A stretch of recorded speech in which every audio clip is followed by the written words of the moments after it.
días, jóvenes. Continuamos con el siguiente tema de introducción, en lo cual vamos a abordar lo que es la definición de bioquímica, la definición de bioquímica vegetal y el estudio de la bioquímica.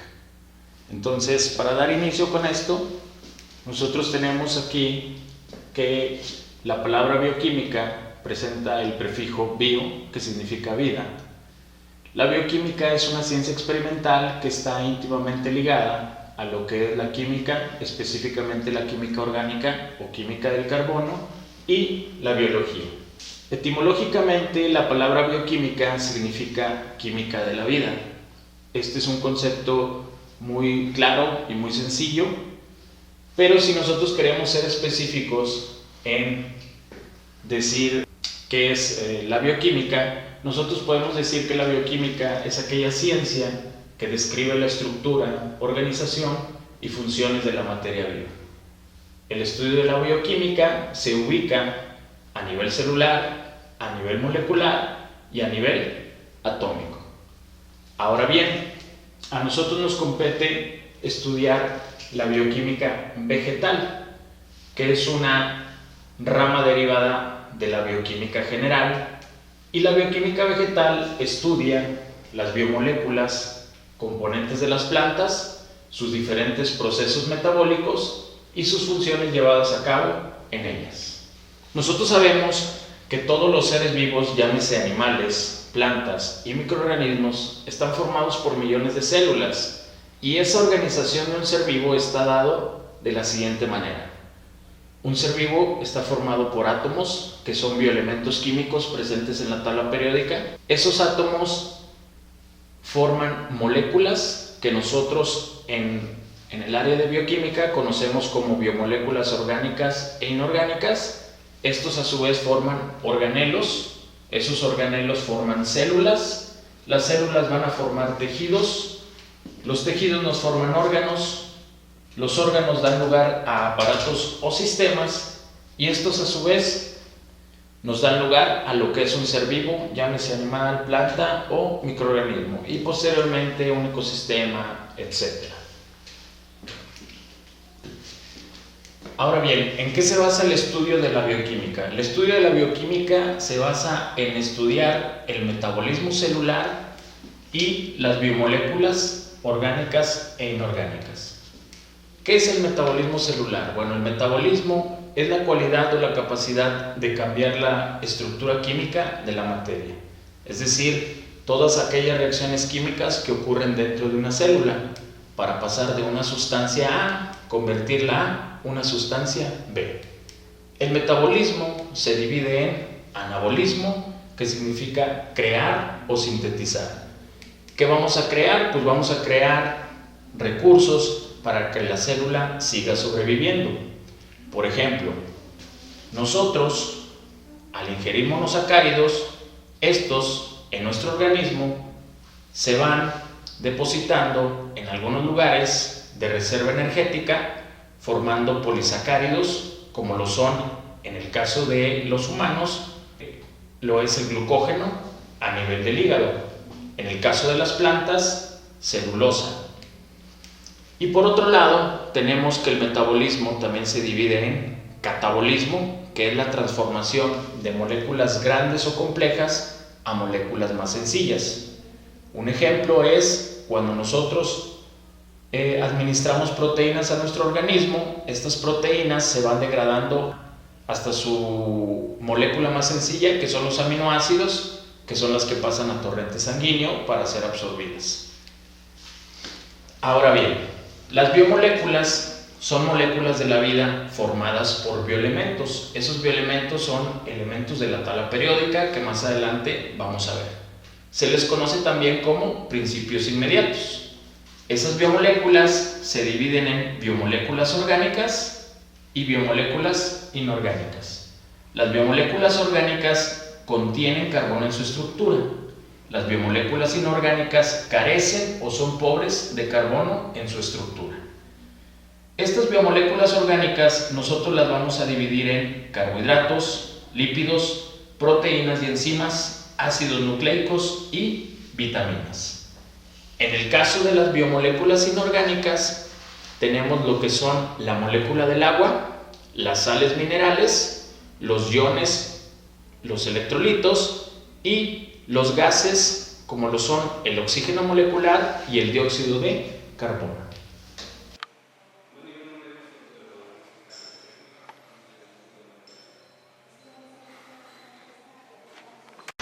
Continuando con el tema de introducción a la bioquímica, vamos a hablar un poco de qué son los bioelementos, que son los componentes principales de las biomoléculas orgánicas que nosotros en el curso de bioquímica son las que vamos a ver, que son carbohidratos, proteínas, vitaminas, ácidos nucleicos. ¿Qué son los bioelementos? Bueno, como su nombre lo dice, seguimos viendo la presencia del prefijo bio, que significa vida. Entonces son elementos químicos de la vida que forman a las biomoléculas. Esos bioelementos están presentes en lo que nosotros conocemos como la tabla periódica de los elementos. La tabla periódica de los elementos presenta 118 elementos químicos, de los cuales no todos van a formar parte de un ser vivo. ¿Por qué? Porque existen elementos que son tóxicos, que son nocivos para los seres vivos, como lo son el arsénico, el plomo y el mercurio. En base a eso, nosotros tenemos una clasificación de los bioelementos. Tenemos bioelementos primarios, bioelementos secundarios, oligoelementos o elementos traza. Cabe mencionar que los bioelementos no se estudian por su importancia, sino por la proporción que ocupan dentro del organismo de un ser vivo. En los bioelementos primarios, estos se encuentran en una proporción entre un 94 a un 95%. Y aquí podemos encontrar lo que es el carbono, hidrógeno, oxígeno, nitrógeno, fósforo y azufre, lo que normalmente conocemos como CHOMPS. En el caso de bioelementos secundarios, estos se encuentran en una proporción del 5 al 6% y encontramos estos 5 elementos: sodio, potasio, cloro, magnesio y calcio. Y por último tenemos los oligoelementos o elementos traza. La palabra oligo o el prefijo oligo significa poco, es decir, estos elementos se encuentran en mínimas cantidades dentro del organismo de un ser vivo, pero eso no significa que no sean de importancia. Aquí voy a mencionar solo algunos, como son el ejemplo el hierro, el zinc, el cobre, el yodo, manganeso, el cobalto, el boro y el selenio. Cabe mencionar que la proporción en lo que encontramos los oligoelementos en un organismo son menores al 1%. Continuando con el tema de los bioelementos, vamos a poner un ejemplo desde el punto de vista bioquímico donde podemos encontrar estos bioelementos primarios, secundarios y los oligoelementos. Tenemos a los bioelementos primarios, que ya sabemos los encontramos en una proporción en el organismo del 94 al 95%. Tenemos lo que es el carbono, el hidrógeno y el oxígeno, que estos tres elementos pues van a estar presentes en todas las biomoléculas orgánicas, sean carbohidratos, sean lípidos y sean proteínas. El caso del nitrógeno está presente en la estructura de los aminoácidos, que los aminoácidos son los que conforman a las proteínas. El caso del fósforo lo podemos encontrar como fosfolípidos en las membranas celulares, formando la llamada bicapa lipídica, y en una molécula energética conocida como ATP, adenosín trifosfato. El caso del azufre lo podemos encontrar en aminoácidos azufrados, como son la metionina y la cisteína. Para el caso de los bioelementos secundarios, los cuales se encuentran en una proporción del 5 a 6%, estos bioelementos secundarios forman sales minerales, las cuales pueden ser solubles en agua, formando iones como el ion potasio, el ion calcio, etc. Y también formando sales minerales que son insolubles en agua, las cuales forman estructuras rígidas como son los huesos y son los dientes. Estos elementos, como lo es el sodio y el potasio, intervienen en el equilibrio celular entre el interior y el exterior de la célula. Es decir, cuando el sodio aumenta, el potasio disminuye y viceversa.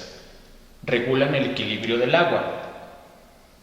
El magnesio forma parte de la clorofila, que la clorofila es un pigmento presente en las plantas verdes. El cloro, nosotros lo podemos encontrar en los ácidos o los jugos gástricos que se encuentran en el estómago y que ayudan en el proceso de digestión de los alimentos. El calcio, el 99% se encuentra formando estructuras rígidas como son los dientes y como son los huesos. Cabe mencionar que un déficit de calcio en el organismo ocasiona enfermedades como el raquitismo en los niños y osteoporosis en los adultos. Por último tenemos a los oligoelementos o elementos traza, los cuales se encuentran en una proporción menor al 1%. Tenemos aquí el ejemplo del hierro, que está presente en una proteína que se conoce como hemoglobina, que es la que transporta el oxígeno. Sabemos nosotros que un déficit de hemoglobina ocasiona un problema que se conoce como anemia. Por otro lado tenemos el yodo, que interviene en la síntesis de hormonas tiroideas. Una mala absorción de yodo conlleva a una enfermedad conocida como bocio. Es por eso que muchas veces nosotros encontramos en los centros comerciales la sal yodada, es decir, se le agrega yodo para tener ese complemento de yodo en nuestro organismo. Tenemos el cobalto, que está presente en lo que es la vitamina B12 o también conocida como cobalamina. El boro, que es un micronutriente indispensable para la planta, ya que sí tiene que tener requisitos altos porque interviene mucho en el crecimiento reproductivo de la planta. Y por último tenemos el selenio, que forma enzimas antioxidantes que protegen en contra de los radicales libres, los cuales con esto se prevé el envejecimiento celular. Bueno, jóvenes, esto sería todo por el día de hoy. Los invito a que se suscriban al canal, denle like por favor. Nos estamos viendo. Muchas gracias. Muy bien. Con el pizarrón. Bueno, entonces acuérdate, al final dejas caer el pizarrón como si fuera un micrófono. Pues se lo pongo aquí. Así, pero sin que se caiga. Sí. Ya, y nos vamos. Bueno.